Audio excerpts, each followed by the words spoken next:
kabar pemirsa? Senang sekali saya Cynthia Rompas kembali menemani Anda dalam program Ngopi Ngobrol Pintar di Kompas TV, independen terpercaya. Semoga semua pemirsa di rumah dan juga yang sedang beraktivitas tetap dalam keadaan sehat selalu dan jangan lupa untuk bahagia ya.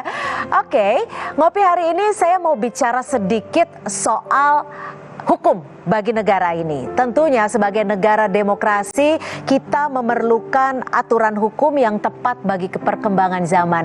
Nggak hanya tepat bagi masyarakatnya, tapi juga sesuai dengan kehidupan masyarakat di mana hukum itu berlaku sesuai dengan zaman saat ini.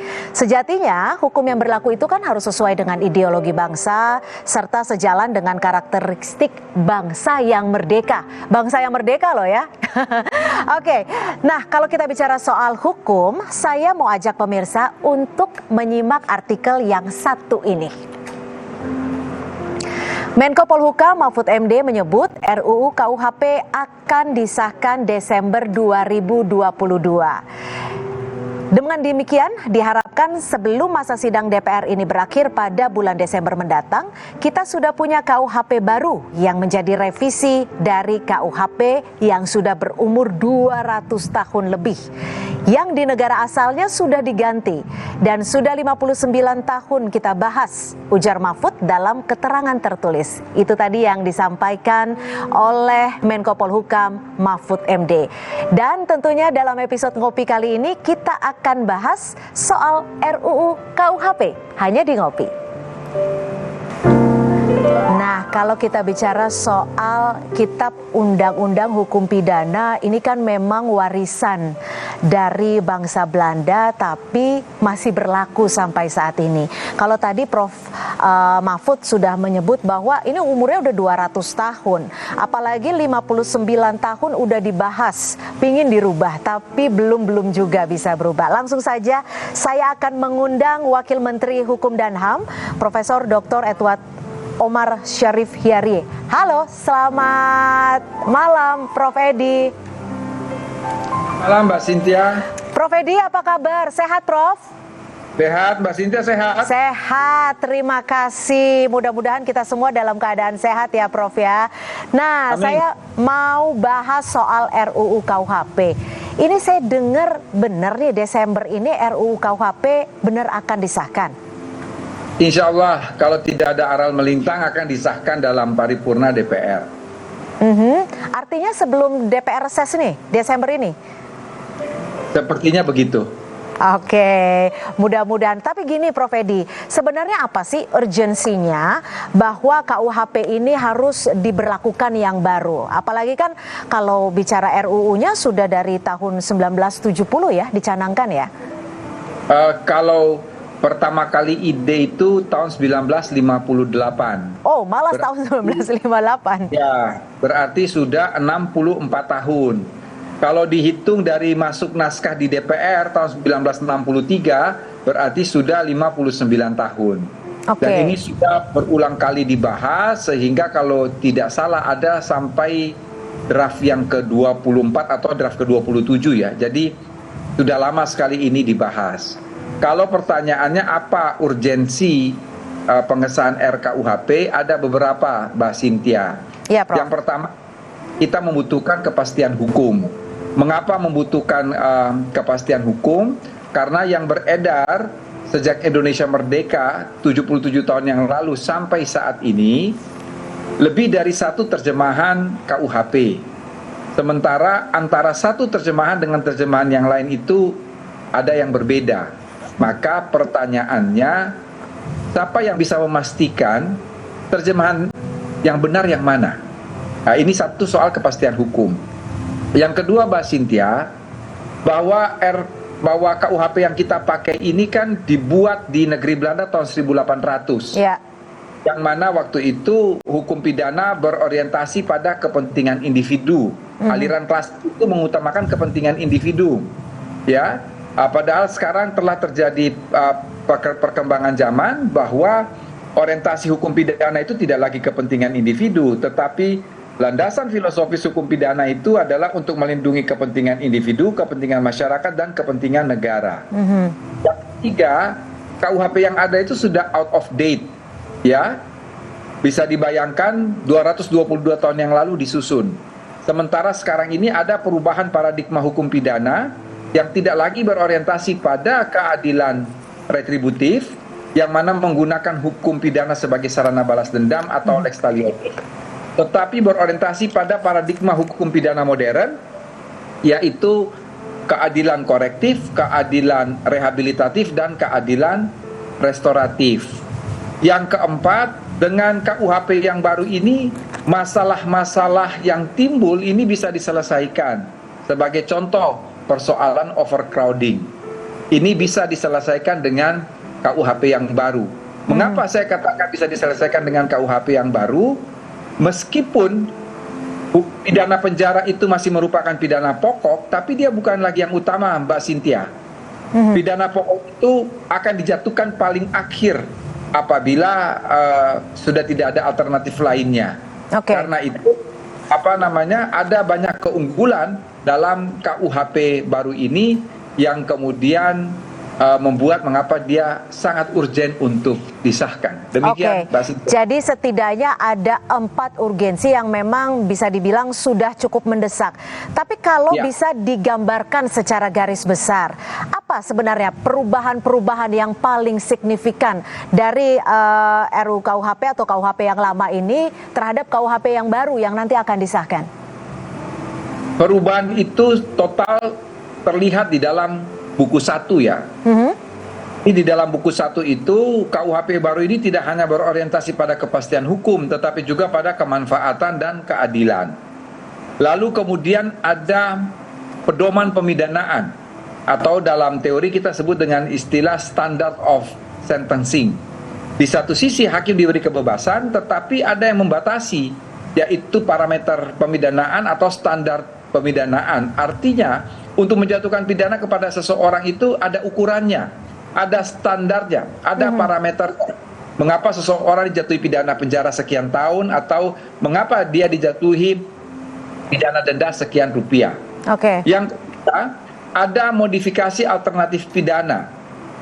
Kalau seseorang melakukan tindak pidana yang ancamannya tidak lebih dari 5 tahun, maka hakim wajib menerapkan hukuman yang lebih ringan. Dalam hal ini adalah pidana pengawasan. Kalau pidana pengawasan, si terpidana tidak mendekam dalam penjara. Kalau seseorang melakukan kejahatan dengan ancaman pidana tidak lebih dari 3 tahun, maka hakim menjatuhkan pidana kerja sosial. Sama dengan pengawasan, si terpidana itu tidak masuk ke dalam penjara. Mengapa tadi saya tegaskan bahwa salah satu urgensi pengesahan RKUHP itu adalah mengurangi overcrowding di lapas, lembaga pemasyarakatan. Jadi juga tidak terlalu banyak ya, tapi juga tidak dibiarkan bagi mereka yang melakukan kejahatan. Nah, Prof. Edi, ini kan sebenarnya informasi terkait rencana pengesahan KUHP yang baru ini seharusnya bisa disosialisasikan dan seluruh masyarakat Indonesia bisa paham betul gitu. Sejauh ini seperti apa sosialisasinya? Apakah masyarakat semua nih, seluruh provinsi sudah tahu nih bahwa akan ada perubahan?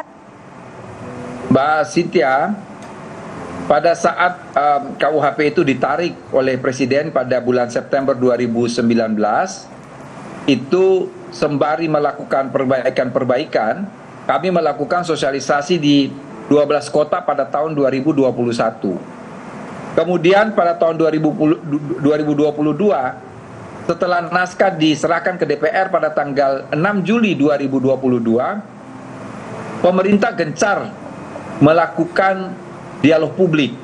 Dan itu berdasarkan instruksi Presiden pada tanggal 2 Agustus kepada jajarannya, bahwa sosialisasi ini dilakukan secara masif dalam bentuk dialog publik, di mana Menko Polhukam ditunjuk sebagai koordinator, yang kemudian melaksanakan dialog publik itu selain dari kantor Menko Polhukam, juga ada dari Kementerian Hukum dan HAM, kemudian kantor Kepala Staf Presiden, Staf Khusus Presiden, Badan Intelijen Negara, Kepolisian Republik Indonesia, Kejaksaan Agung, ditambah dengan Kementerian Agama, dan yang peranannya sangat penting adalah Kementerian Komunikasi dan Informasi. Ini sebagai istilahnya sebagai IO-nya lah. Dan sampai saat ini kita selalu melakukan dialog di TV ini juga di-arrange dengan baik oleh Menkominfo, sebagai salah satu bentuk sosialisasi maupun Artinya mudah-mudahan melalui sosialisasi yang sudah dilakukan, diskusi publik dan juga dialog bersama dan ikut bekerja sama dengan kementerian-kementerian terkait, ini diharapkan masyarakat sudah lebih aware seperti itu ya Prof Edi ya. Oke, selanjutnya saya mau undang nih Prof Edi, seorang perempuan yang juga sangat berpartisipasi terkait dengan RUU KUHP ini, yang juga adalah anggota tim ahli RUU KUHP, akan hadir sesaat lagi. Tetap bersama kami di Ngopi. KUHP yang lama sudah langsung tidak diberlakukan. Jadi ini baru diberlakukan paling lambat 3 tahun kemudian. Selama belum diberlakukan ya KUHP yang lama masih berlaku. Jadi gini, ada kan undang-undang korupsi itu tindak pidana deliknya itu kan tidak semua dimasukkan di dalam bab terakhir tindak pidana khusus yang ada dalam KUHP.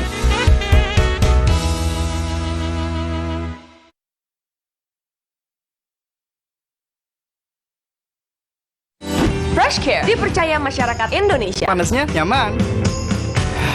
Aromanya fresh. Pilihanku insya Allah halal. Dan hangatnya selalu bikin fresh. FreshCare. FreshCare kini hadir dengan FreshCare Press and Relax. Nyaman dipegang, ada kerokannya. Bisa ngerok, bisa ngeroll sampai belakang. FreshCare Press and Relax bisa ngerock and roll. Langkahku tak pernah berhenti karena kesegarannya. Gevija Perfume Beauty Body Wash baru dengan rose water dan argan oil merawat dan melembutkan kulitku saat mandi. Busanya begitu lembut di kulit, perfumnya begitu harum, menjagaku tetap segar. Saat aku menjaga keindahan di depan mataku, selalu ada Gevija Perfume Beauty Body Wash, rose water and argan oil baru. Refresh body and mind. Wingscare. Mau mengiklankan usaha kamu dengan harga terjangkau? Langsung aja ke pasangiklan.com. Pasang iklan segampang upload, bayar, tayang. Ada beragam paket yang bisa kamu pilih di pasangiklan.com. Mulai dari harga Rp50.000 sampai harga Rp1.000.000. Iklan kamu akan tayang di jaringan media milik Kompas Gramedia. Jadi, iklan kamu berpotensi dilihat oleh 270 juta pembaca. Di pasangiklan.com, kamu bisa memilih jenis iklan yang ingin ditayangkan. Kamu bisa memilih iklan untuk ditayangkan di website, Instagram, atau iklan baris di koran Kompas. Di pasangiklan.com, kamu nggak perlu khawatir, karena setelah iklan ditayangkan, kamu akan mendapatkan informasi mengenai perkembangan iklan berupa laporan performa untuk iklan digital dan Instagram, serta notifikasi penayangan untuk iklan baris di koran Kompas. Jadi, mau pasang iklan yang dilihat banyak orang dengan harga terjangkau? Segampang upload, bayar, lalu tayang? Tunggu apa lagi? Langsung aja ke pasangiklan.com. Ada yang histeris guys. Bau terasi, bawang. Ekonomi Power Liquid Serai baru. Setetes bersihkan semua bau sadis. Swagger. Ekonomi Power Liquid Serai. Bau sadis hilang, bersihnya gak ada lawan. Omehar, minyak ikan pilihan dari laut dalam. Omehar, suplemen omega 3 esensial. Dalam mini kapsul, lebih mudah ditelan. Diproses dengan teknologi modern di Amerika. Bantu pelihara kesehatan tubuh kini dan nanti. Bos bawel, anak rewel, well, MyWell. Baru, MyWell Vitamin C plus Zinc. Bantu jaga daya tahan tubuh. Well, MyWell Vitamin C plus Zinc. Langkahku tak pernah berhenti karena kesegarannya. Gevija Perfume Beauty Body Wash baru dengan rose water dan argan oil merawat dan melembutkan kulitku saat mandi. Busanya begitu lembut di kulit, perfumnya begitu harum, menjagaku tetap segar. Saat aku menjaga keindahan di depan mataku, selalu ada Gevija Perfume Beauty Body Wash, rose water and argan oil baru. Refresh body and mind. Wingscare. Kalau ada Indomie, kepikiran apa ya? Ya bikin warmindo aja. Dibikin jadi jajanan unik bisa loh. Kenapa enggak dibikin jadi yang keren? Bisa jadi sesuatu yang nyeni juga. Indomie, hidupkan inspirasimu. Sendi sehat, semangat goes ya. Amin. Sendi Anda aktif geraknya. Amin. Akan banyak hal baik terjadi saat sendi kita sehat. Amin. Olahraga teratur, bila perlu minum Wellmove. Wellmove halal. Untuk membantu atasi capek, pegal, dan nyeri otot, pakai Hotin Cream. Kalau untuk meredakan nyeri sendi, Rematik dan keseleo? Nah, itu pakai Hotin DCL baru. Bahan aktif DCL-nya efektif mengobati rematik, linu, dan nyeri sendi. hotnya Hotin banget deh. Langkahku tak pernah berhenti karena kesegarannya. Gevija Perfume Beauty Body Wash baru dengan rose water dan argan oil merawat dan melembutkan kulitku saat mandi. Gevija Perfume Beauty Body Wash Rose Water and Argan Oil baru. Wingscare. Makan bubur 1 biji. Pak Gubernur puji. Pertama dalam sejarah, Sulawesi Selatan ini mengangkat pegawai non-ASN dari disabilitas. Laju pertumbuhan ekspor itu sampai di atas 50%. Sudah banyak produk di Sulawesi Selatan, 1,5 juta UMKM. Tetapi tempat menjualnya di mana? Pemerintah datang hadir untuk tepat sasaran dalam melaksanakan kegiatan. Ngopi, Ngobrol Pintar. Minggu 4 Desember, pukul 8 malam. Kompas TV, dipersembahkan oleh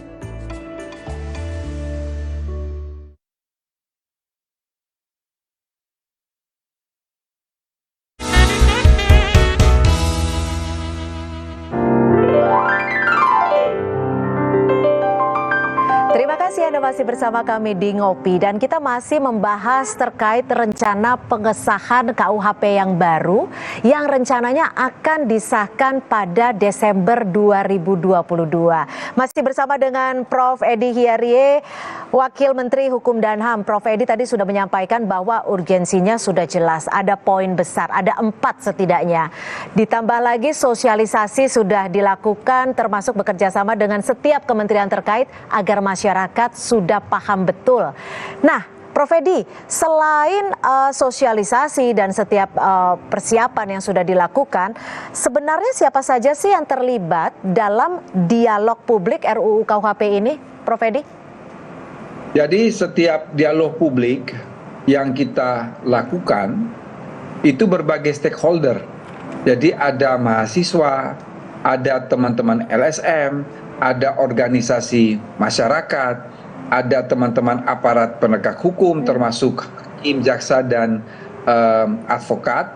Yang kemudian dari kami yang melakukan dialog itu ada dari Kemenkumham tentunya tim ahli dan juga dengan 9 kementerian dan lembaga yang memang diinstruksikan untuk melakukan dialog publik tersebut. Di dalam dialog publik itu kami menyerap aspirasi.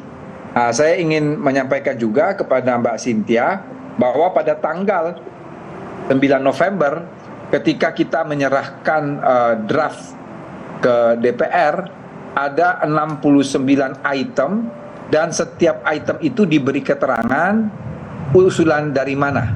Oke, Artinya jadi sudah jelas ya? Sudah jelas.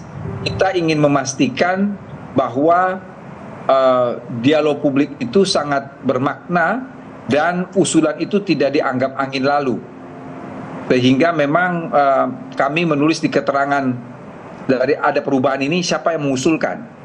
Memang saya harus menceritakan bahwa dalam proses dialog publik itu dan juga dalam proses dialog dengan teman-teman LSM termasuk yang paling banyak menyampaikan masukan itu adalah teman-teman dari ICJR dan itu kemudian banyak juga yang kami akomodasi di dalam perubahan-perubahan yang akhir-akhir ini lalu kemudian menjadi kesepakatan dan disahkan dalam persetujuan tingkat pertama. Demikian, Mbak Sin.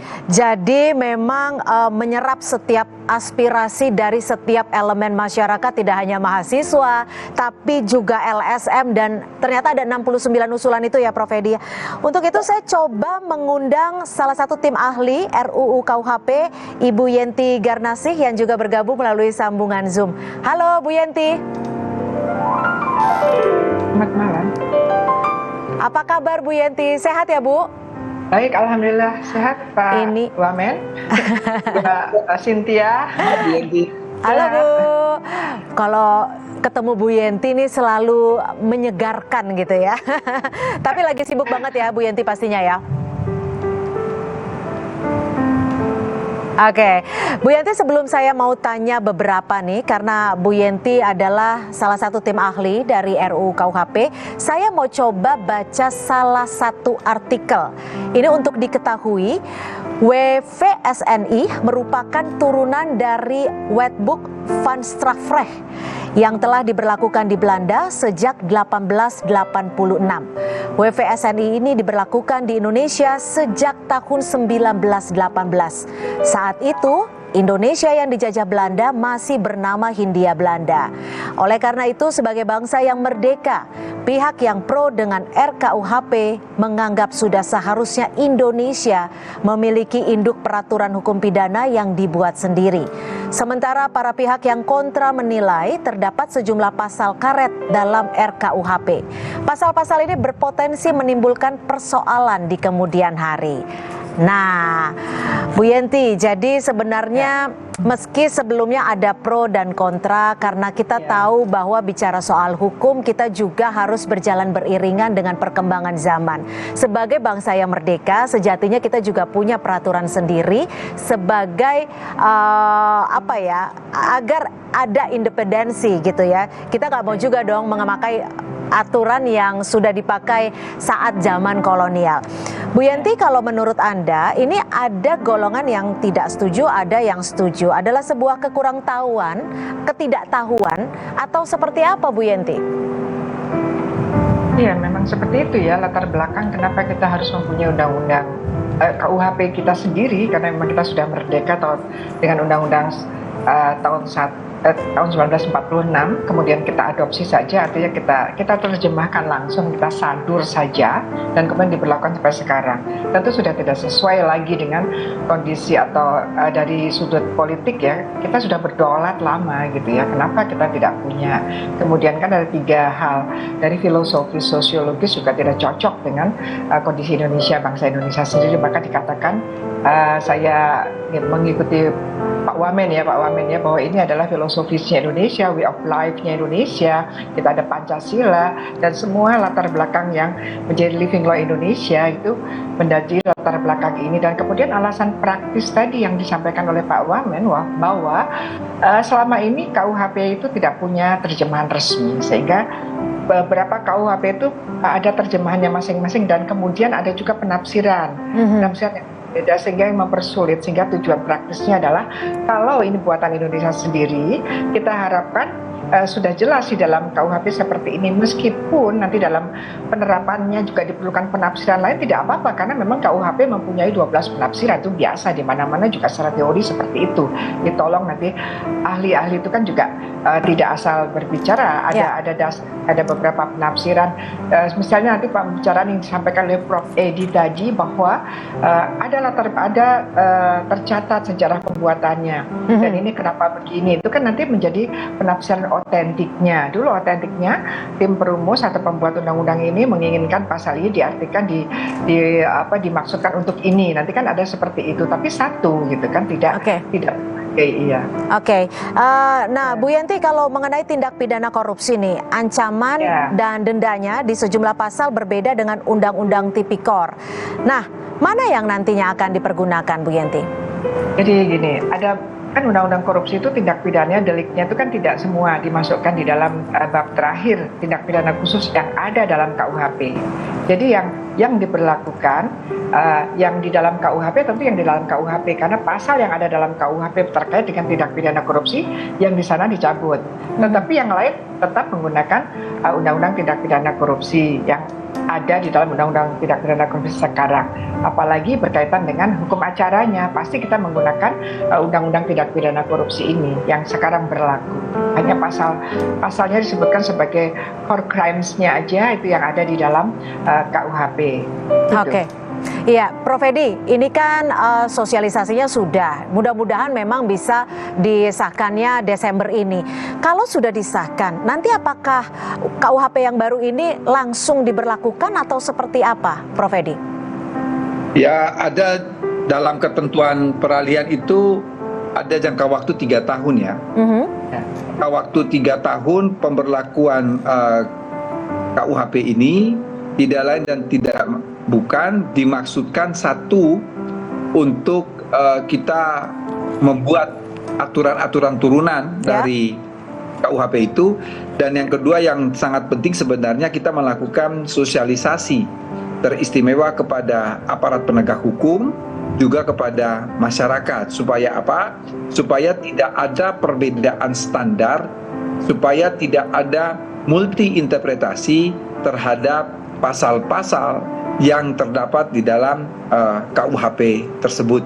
Ini adalah sosialisasi akan kita lakukan setelah KUHP ini disahkan dan memakan waktu ya 2-3 tahun. Oke. Demikian. Nah, artinya dalam 3 tahun ini, dalam kurun waktu yang sudah ditentukan ataupun direncanakan ini, apakah KUHP yang baru dan KUHP yang lama akan sama-sama berlaku, atau KUHP yang lama sudah langsung tidak diberlakukan sambil mensosialisasikan, atau gimana, Prof? Ya, aturan peralihan itu pada dasarnya kan untuk mencegah kekosongan hukum, ya.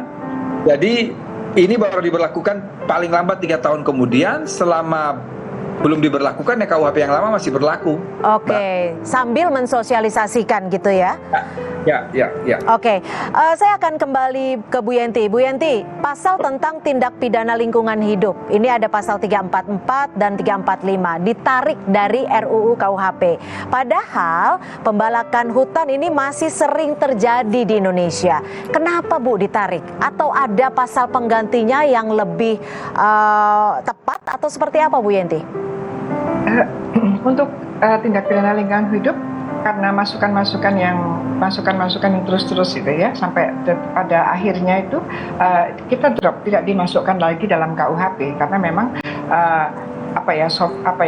complicated lah, banyak hal yang harus diurus ya, sehingga diatur. Dan lingkungan hidup itu merupakan isu global ya, apalagi setelah G20 itu. Jadi pada waktu itu sudah diputuskan untuk tidak dimasuk ke KUHP, jadi tetap undang-undang itu tetap berlaku seutuhnya gitu. Jadi nanti di dalam aturan peralihan itu akan disampaikan juga ada pasal-pasal dalam undang-undang tertentu yang ada di luar KUHP itu yang memang dicabut, tapi yang lain yang tidak dicabut yang masih berlaku. Baik, tapi artinya dalam KUHP yang baru sudah tidak ada lagi, seperti itu ya Bu Yenti ya? Iya, ya jadi gini. Jadi kalau yang tidak diatur dalam KUHP ini berarti dia berlaku, undang-undangnya masih berlaku saja. Karena apa? Waktu itu lama itu pembahasannya juga bahwa kalau dimasukkan dan ada perbedaan sanksi, sehingga pada akhirnya kita compromise lah ya in between yang kita mau masukkan dan keluar, sehingga pada akhirnya pada tanggal 20 berapa ya Pak Edi, tanggal sebelum 24 itu deh dengan DPR itu sudah kita drop kalau nggak salah gitu ya. Ya, tanggal 9 November. Yang 9 November itu ya. Dan November itu sudah tidak ada. Ya. Baik, terima kasih Bu Yenti. Ini juga masih banyak nih yang menjadi pertanyaan ya. Salah satunya di mana berbeda dengan KUHP, ini kan juga menempatkan pidana mati sebagai salah satu pidana pokok. RUU KUHP menempatkan pidana mati sebagai pidana yang paling terakhir dijatuhkan. Jadi pilihan terakhir secara singkatnya seperti itu. Kita akan coba bahas dalam segmen selanjutnya. Tetap bersama kami di Ngopi. Ini adalah delik aduan. Artinya yang mengadu itu pimpinan lembaga tentunya. Jadi tidak bisa anggota MPR atau ada hakim agung begitu, atau ada hakim MK yang mengadu, nggak bisa. Walau pengap dan sesak, jangan buka masker. Inovasi baru, Fresh Care Patch. Tinggal tempel, bikin fresh seketika. Maskeran nyaman, cool kan? Fresh Care Patch. Saatnya rilekskan kulitmu. Fresh Living minyak zaitun. Kelembutan alami dari wajah hingga ke ujung kaki. Dengan aroma mewah yilang-yilang. Fresh Living minyak zaitun. Cantik terlindungi. Langkahku tak pernah berhenti karena kesegarannya. Gevija Perfume Beauty Body Wash baru dengan rose water dan argan oil merawat dan melembutkan kulitku saat mandi. Gevija Perfume Beauty Body Wash Rose Water and Argan Oil baru. Wingscare. Meler alergi, minum alergis. Jontor alergi, minum alergis. Gatal alergi, minum alergis. Dental alergi, minum alergis. Tersiksa karena alergi? Minum alergis. Cepat atasi alergi, tidak bikin ngantuk, aktivitas lancar. Obat alergi, minum alergis. Alergis, alergi hilang seketika. Dari Lapi. Luka, memar di kulit. Sakit. Pagalino nyeri sendi, butuh dipijit. Sakit. Gak usah ngeluh kalau sakit, pakai Herba Wahid. Herba Wahid, minyak herbal berkhasiat. Herba Wahid, minyak gosok, urut dan pijit. Alergi jontor nih. Aku biduran, obatnya yang depannya Indal CTN. Bisa dibeli tanpa resep dokter. Indal CTN, komposisi anti alerginya Redakan alergi. Indal CTN. Copat coklat, padahal cuaca emang gak bagus. Hai lo, ngapain? Waduh, gua ketahuan.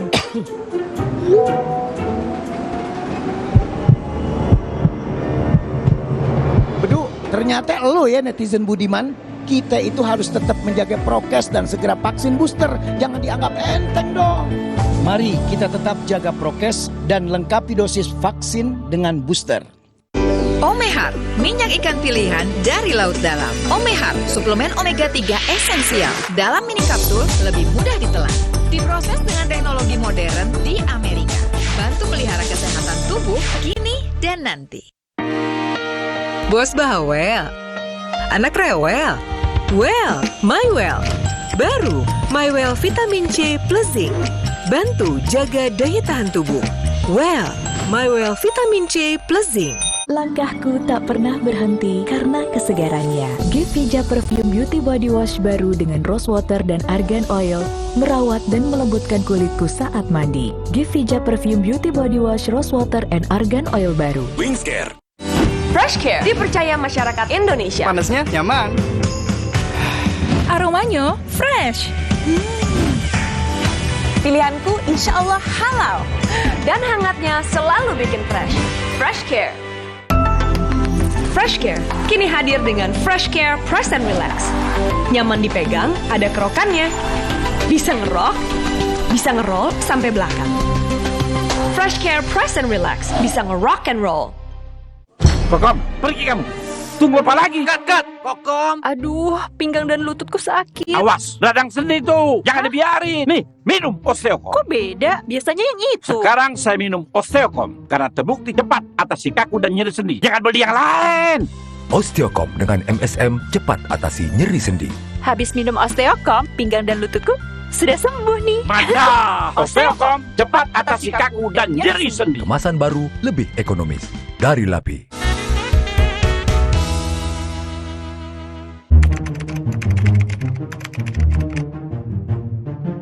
Kalau menurut saya sih kalau misalnya kayak pasal di RKUHP itu kan bakal jadi pasal karet ya, karena itu kita kan nggak tahu kayak batasan pastinya apa tentang penghinaan atau semacamnya gitu loh. Jadi nggak ada batasan pasti tentang privasi dan segala macamnya. Tidak, karena jika hanya orang-orang tertentu dan proses mengajukan laporan tersebut lebih panjang, maka akan ada lebih detail dan laporan-laporan yang tidak penting yang diterima oleh kepolisian itu makin berkurang. Tentu saja bisa juga tidak ya, tergantung dari RUHKP-nya itu melihat detail-detail nggak yang masalah menghina dan tidak, seperti itu. Berarti poin-poin terkait mana batasan menghina, mana batasan kritik itu harus jelas ya Mas? Ya betul, seperti itu harus jelas. Jadi masyarakat juga tidak ambigu. Akan lebih membingungkan ya Mbak ya, karena memang sampai saat ini pun dari pihak DPR pun masih belum mengesahkan. Yang saya tahu memang ini kan hanya sudah lama ya, dan tidak ada, kalau menurut saya tidak ada keterbukaan ya untuk pasal-pasalnya. Jadi bingung kan lah kalau menurut saya. Dan saya berharap sih memang nanti kalau memang disahkan ya, memang jadi disahkan, sebelum disahkan itu harus dikasih tahu dulu nih poin-poin yang seperti apa yang memang nanti bisa sangat membantu untuk masyarakat. Terima kasih Anda masih bersama kami di Ngopi. Tadi Prof Edi di awal-awal acara sudah menjelaskan bahwa dialog terbuka sudah dilakukan. Setiap elemen masyarakat diajak berpartisipasi. Saya mau dengar contekannya nih Prof Edi. Dalam dialog terbuka ini, pasal-pasal yang paling banyak mendapat kritikan ini pasal yang mana Prof Edi? Ya sebenarnya yang paling banyak mendapat pertanyaan itu pasal terkait pidana mati, kemudian penyerangan harkat dan martabat presiden, lalu kemudian juga berkaitan dengan hukum yang hidup dalam masyarakat. Itu yang paling banyak mendapat pertanyaan dari para peserta dialog publik, Mbak Cynthia. Oke, jadi kurang lebih ada 3 poin besar ya pidana mati terkait dengan nama baik Presiden, dan juga satu lagi apa, Prof Edi? Perihal hukum yang hidup dalam masyarakat. Oke. Iya. Saya mau tanya ke Bu Yenti dulu. Bu Yenti, kalau soal tadi pidana mati, bagaimana di KUHP yang baru ini nantinya? Iya, pidana mati sampai saat ini kan ya, dengan undang-undang sekarang saja sudah menjadi ada masalah ya, ada yang tidak setuju, ada yang masih setuju, dan memang beberapa negara bahkan di Amerika pun beberapa negara sebagian besar masih ada pidana mati gitu. Jadi kita sekarang memposisikan Indonesia politik hukumnya mau kemana gitu. Kalau saya dalam hal ini seperti itu ya, artinya bukan Indonesia saja kok yang punya tindak pidana mati. Di KUHP yang baru akan seperti apa nanti, Bu Yenti? Nah, yang makanya ini kita sudah mengakomodir ya, yang sekarang itu pidana mati itu ada persyaratannya ya, bahwa pidana mati itu tidak langsung gitu, udah pasti, karena pidana mati dijatuhkan itu dengan disampaikan bahwa harus ada atau tidak ada, harus, tapi itu harus ya, ada suspended sentencing ya, ada jeda dilihat dalam 10 tahun pertama itu kalau terpidana menunjukkan perbaikan, menunjukkan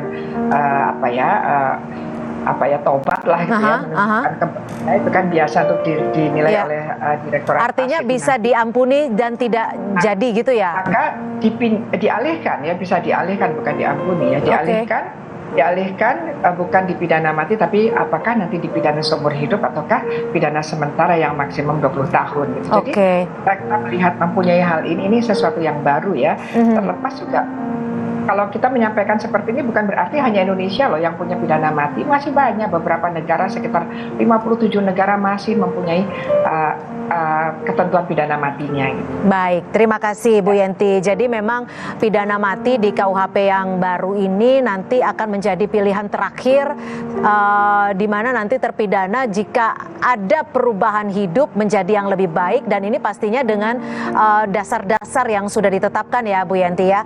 Prof Edi, tadi juga disebutkan yang salah satu menjadi banyak kritikan adalah pasal penghinaan terhadap Presiden, Wakil Presiden, Menteri, anggota DPR. Nah, pro kontranya sebegitu besarnya atau seperti apa? Nanti yang di KUHP baru akan seperti apa, Prof Edi?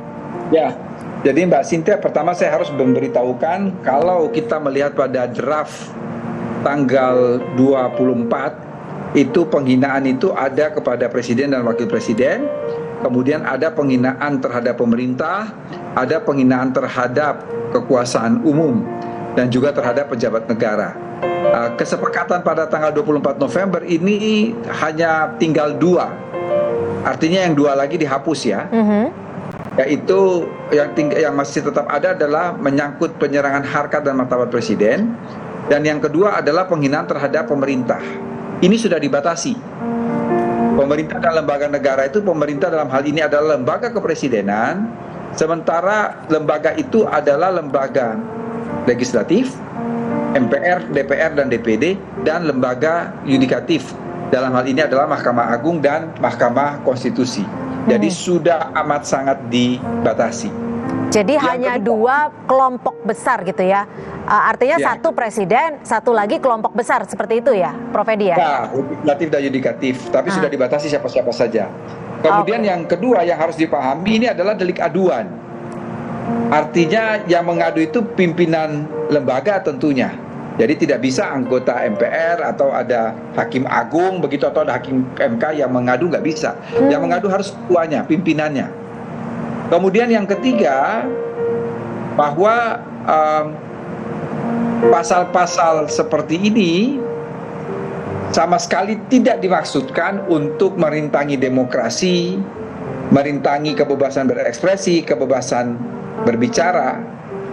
Bahkan ada alasan penghapus pertanggungjawaban pidana yang menyatakan bahwa apabila itu disampaikan dalam rangka atau untuk kepentingan umum dan atau pembelaan diri, maka tidak bisa dipidana.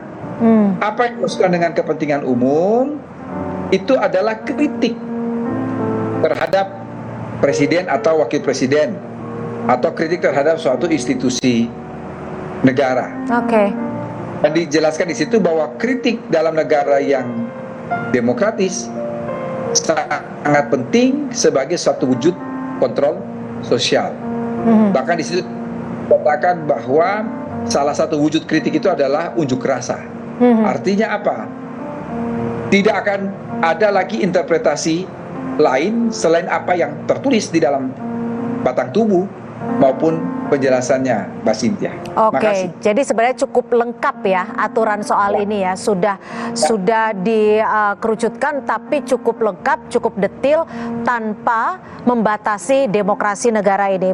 Bu Yenti, saya juga ingin tahu nih soal posisi hukum adat di KUHP yang baru nanti akan seperti apa, Bu Yenti?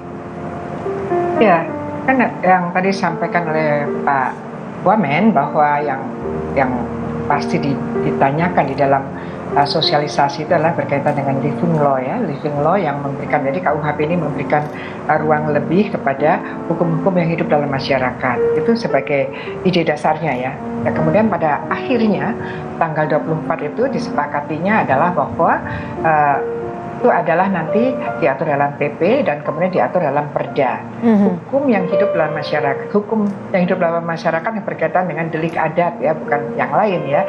Yang delik adat yang memang selama ini tuh hidup gitu ya.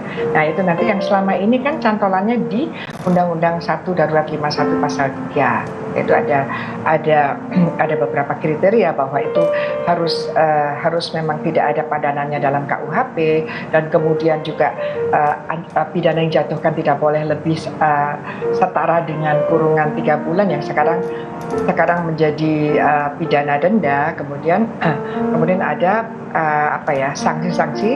sanksi-sanksi yang ada dalam adat itu sendiri ya, sanksi misalnya pemulihan kondisi adat tersebut gitu ya, itu nanti akan ada dalam Perda. Jadi memang permasalahannya dulu kan ini kita tuh punya pasal 1 ayat 1 tentang asas legalitas, yang maka undang-undang itu, aturan pidana itu harus tertulis, tidak analog, dan kemudian harus lex serta, liga stricta gitu ya.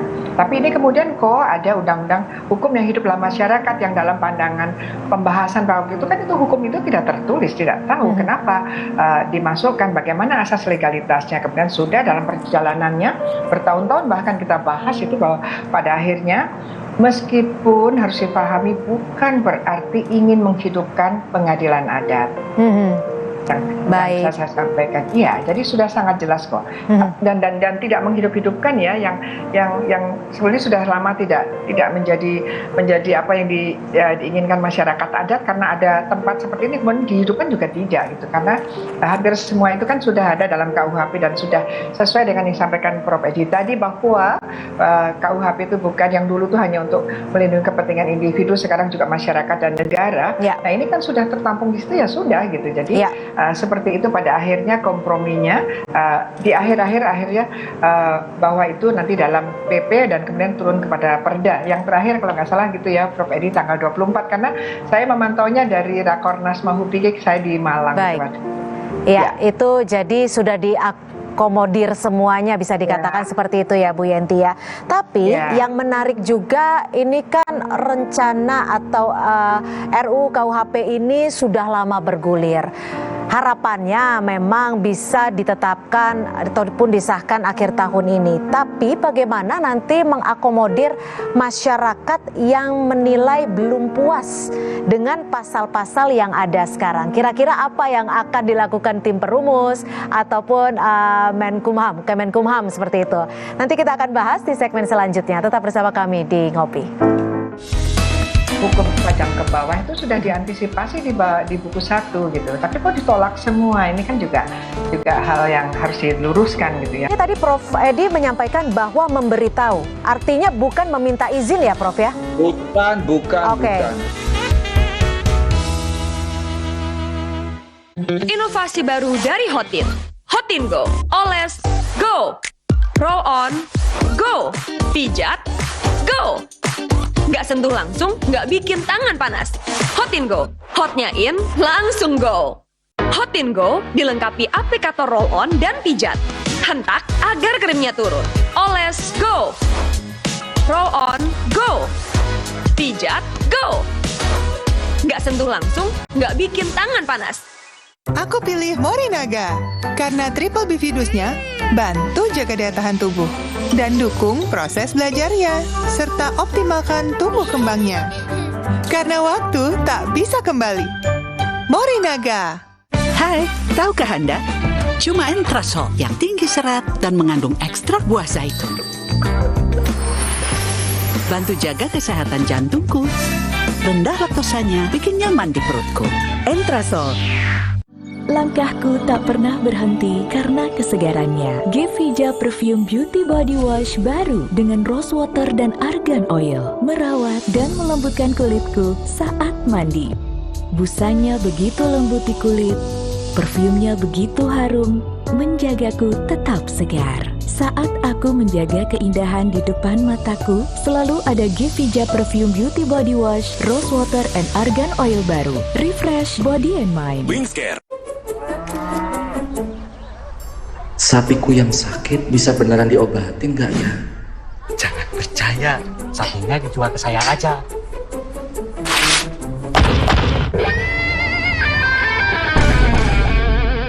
Jangan mau diprovokasi, Pak. Mending diobatin dulu sapinya. Nah, ternak yang masih sehat, segera divaksin. Jangan mau diprovokasi. Mari kita sama-sama basmi PMK dari bumi Indonesia. Walau pengap dan sesak, jangan buka masker. Inovasi baru, Fresh Care Patch. Tinggal tempel, bikin fresh seketika. Maskeran nyaman, cool kan? Fresh Care Patch. Saatnya rilekskan kulitmu. Fresh Living minyak zaitun. Kelembutan alami dari wajah hingga ke ujung kaki. Dengan aroma mewah yilang-yilang. Fresh Living minyak zaitun. Cantik terlindungi. Langkahku tak pernah berhenti karena kesegarannya. Gevija Perfume Beauty Body Wash baru dengan rose water dan argan oil merawat dan melembutkan kulitku saat mandi. Busanya begitu lembut di kulit, perfumnya begitu harum, menjagaku tetap segar. Saat aku menjaga keindahan di depan mataku, selalu ada Gevija Perfume Beauty Body Wash, rose water and argan oil baru. Refresh body and mind. Wingscare. Gak dingin aja, tetap segar. Yuk, Aqua dulu. Datang dari sumber alam yang terlindungi, murninya air mineral Aqua, berikan air minum berkualitas. Apapun aktivitasmu, Aqua dulu. Indomie Hype Abis. Smoky creamy kebab Turki dan gurihnya rendang dimix di Indomie Hype Abis kebab rendang mix asik. Yuk cobain. Makin delicious, makin enders. Indomie Hype Abis kebab rendang mix asik. Hey, ada madu teja sase, madu teja sase, sehat berstamina. Rasa jeruk strawberry banyak manfaatnya. Madu teja saset, enak sehatnya.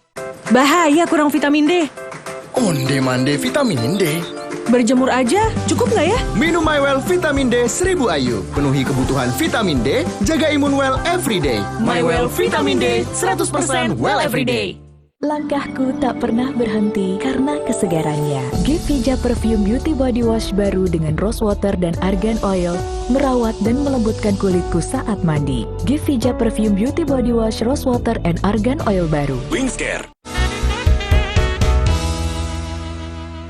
Terima kasih Anda masih bersama kami di Ngopi. Kita masih bahas soal RUU KUHP yang rencananya KUHP yang baru akan disahkan pada Desember 2022 ini sebelum DPR memasuki masa reses. Tapi yang menjadi pertanyaan adalah sebagai negara demokrasi tentunya setiap aspirasi masyarakat, setiap suara masyarakat adalah hal yang penting.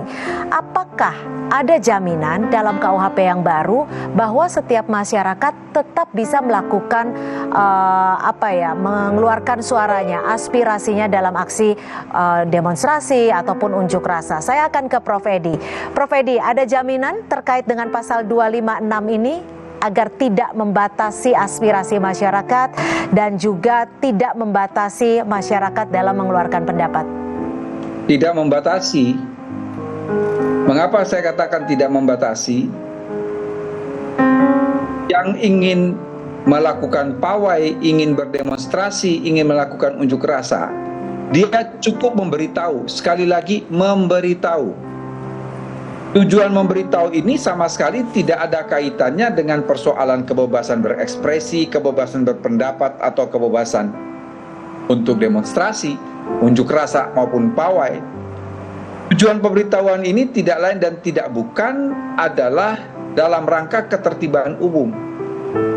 Sekarang kita punya hak untuk berekspresi, kita punya hak untuk berdemokrasi, kita punya hak untuk unjuk rasa, pawai, demonstrasi, dan lain sebagainya. Kalau itu kita lakukan di rumah kita, di halaman kita, kan tidak menjadi soal. Ya. Tapi kita lakukan ini yang di tempat-tempat umum, yang kita harus sadar, kita harus paham, kita harus menghormati bahwa ada orang lain yang juga punya hak untuk menggunakan tempat-tempat umum tersebut. Artinya untuk sama-sama menjaga ketertiban umum gitu ya? Oke.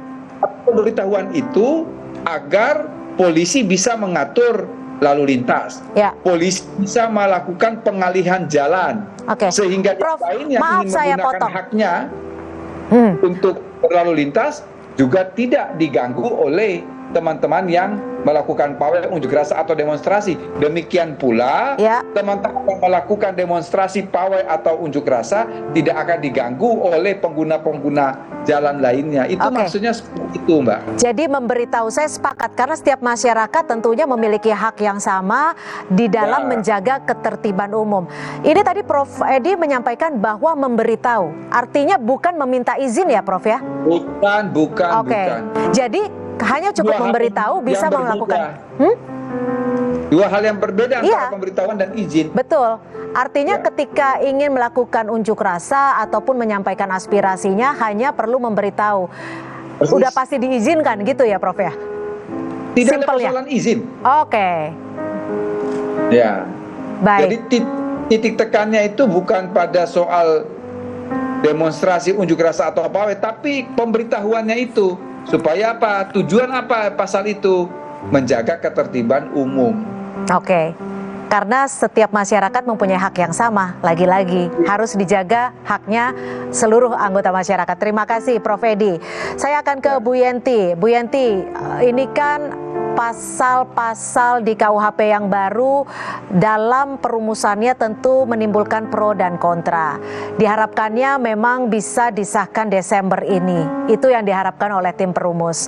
Tapi jikalaupun ada masyarakat yang belum puas, bagaimana tim perumus ini mengakomodir keinginan ataupun harapan masyarakat? Ya, sejak awal kan ada penolakan untuk pasal-pasal tertentu ya. Sebetulnya saya itu berharapnya seperti itu, bukan karena misalnya penghinaan terhadap atau serangan terhadap martabat presiden langsung tidak setuju tentang itu, langsung tolak KUHP itu ya. Sayang sekali seperti itu ya. Padahal di buku 1 itu banyak hal yang bagus-bagus yang melindungi kepentingan masyarakat ya, terutama berkaitan dengan kalau sekarang ada isu-isu bahwa kadang kala diketemukan bahwa hukum tajam ke bawah itu sudah diantisipasi di buku 1 gitu. Tapi kok ditolak semua? Ini kan juga hal yang harus diluruskan gitu ya. Bukan seperti itu. Bahwa nanti masih ada penolakan, ya silakan gitu kan nanti. Tapi kita akan terus mensosialisasikan. Kalau sudah disahkan ya mau tidak mau kan. Masa kita harus menunggu satu demi satu 200 juta aja lah, 270 juta. Mas satu-satu ini bagaimana? Kan enggak juga. Beberapa hari yang lalu juga ada undang-undang kesehatan, RUU kesehatan. Ada juga beberapa penolakan. Tapi kan kita tidak langsung, aduh pokoknya saya nggak mau, nggak bisa, kan nggak gitu juga. Jadi bahwa kita itu negara yang besar, masyarakatnya juga heterogen dan sebagainya. Kita pada satu titik itu pasti ada yang tidak setuju, ada yang tidak puas dan sebagainya. Bahkan ya misalnya berkaitan dengan delik kesusilaan, ada di provinsi tertentu dia minta bahwa itu harus delik aduan. Ada yang mengatakan udah delik umum saja. Loh seperti itu. Jadi tim perumus kan harus bisa menyerap dua aspirasi itu untuk mencari jalan tengahnya bagaimana yang memang sesuai dengan kita gitu. Dengan segala pemikirannya bahwa tujuan hukum pidana KUHP itu kan adalah untuk ketertiban, untuk keamanan, untuk tidak terjadinya kejahatan. Kalaupun sudah terjadi nanti di pidana ada penjeraan, ada pencegahan. Kan itu banyak sekali tujuan-tujuan filosofis di belakangnya. Baik, tapi ketika pun nanti akan disahkan Bu Yenti, kira-kira kira-kira ada bayangan nggak Bu Yenti, tantangan apa lagi yang akan dihadapi? Oh, tantangannya banyak ya. Ini kan kita dalam hal tatanan negara berkaitan dengan pelanggaran hukum pidana. Itu kan kita di sini tuh dalam tatarannya adalah tahapan membuat normanya. Nah, norma ini kan harus dipahami, disosialisasikan, baik untuk penegak hukumnya maupun untuk masyarakatnya supaya dia terhindar dari pasal-pasal itu. Nah, itu nanti adalah sosialisasi, terutama pada penegak hukum. Dan juga tentu saja pada fakultas-fakultas hukum, karena penegak hukum, jaksa, hakim itu adalah produk dari perguruan tinggi, ya, belum lagi masyarakat. Ya, masyarakat kan hukum pidana ini, undang-undang tindak pidana atau kitab undang-undang hukum pidana ini kan langsung berkaitan dengan kehidupan hajat hidup orang banyak ya, yang kena penganiayaan, kena pembunuhan itu sampai dengan masyarakat biasa, masyarakat yang bukan pejabat misalnya, itu sebetulnya untuk kepentingan mereka. Kalau ada pencurian, penggelapan, ada pemerasan, pembunuhan, perkosaan, nah itu kan langsung dengan masyarakat. Kita harus melindungi masyarakat yang kemungkinan jadi korban. Oke. Jadi itu tantangannya masih banyak yang memang akan dihadapi secara perlahan gitu ya Bu Yenti. Saya akan ke Prof Edi. Prof Edi, singkat saja, apakah KUHP yang baru ini sudah diyakinkan ataupun dipastikan setidaknya bahwa ini adalah produk ataupun rumusan terbaik yang bisa diberikan bagi bangsa ini? Ya, itu saya kira maksimal yang bisa kita lakukan ya, Pak Cynthia. Kalau mau untuk memuaskan semua pihak itu sampai dunia kiamat tidak mungkin. Karena apa? Karena kita ini 270 juta manusia. Dan satu hal yang harus kita pahami bersama, bahwa tidak akan mungkin kita memperoleh kesepakatan dalam membentuk suatu kitab undang-undang hukum pidana di negara yang multi etnis, multi religi dan multi culture seperti Indonesia. Itu impossible. Jadi apa yang kita sampaikan ini adalah hal maksimal yang dapat kita berikan. Artinya kalau ada anggota masyarakat yang merasa hak konstitusionalnya dilanggar oleh KUHP, saya kira pintu Mahkamah Konstitusi itu terbuka lebar-lebar untuk diajukan uji material. Kami pun kalau ada perintah Mahkamah Konstitusi untuk mencabut atau membatalkan suatu pasal, kami akan mengikuti, kami akan patuh terhadap putusan itu. Baik. Jadi kita tidak akan mungkin menghasilkan kitab undang-undang hukum pidana yang memuaskan 270 juta masyarakat Indonesia, itu impossible ya. Tapi setidaknya inilah yang bisa dilakukan di yang paling terbaik bagi bangsa ini dan juga bagi masyarakat. Seperti itu ya Prof Edi ya? Ya. Baik, karena memang KUHP yang baru ini seperti tadi yang sudah disampaikan oleh Prof Edi dan juga Bu Yenti adalah kepastian hukum yang setidaknya bisa diberikan tak hanya bagi individu, tapi juga bagi masyarakat dan juga bagi negara. Kita akan nantikan bersama terkait dengan pengesahan KUHP yang baru ini seperti apa. Apakah mudah-mudahan memang Desember ini bisa menjadi kenyataan seperti itu ya Prof Edi dan Bu Yenti. Terima kasih sekali lagi Prof Edi Hiyairie, Wakil Menteri Hukum dan HAM, dan juga Ibu Yenti Garnasih, tim ahli RUU KUHP. Terima kasih sudah bergabung bersama kami di Ngopi. Sehat selalu Prof Edi dan juga Bu Yenti. Dan saya Cynthia Rompas pamit undur diri. Terima kasih, sampai jumpa. Ini ditayangkan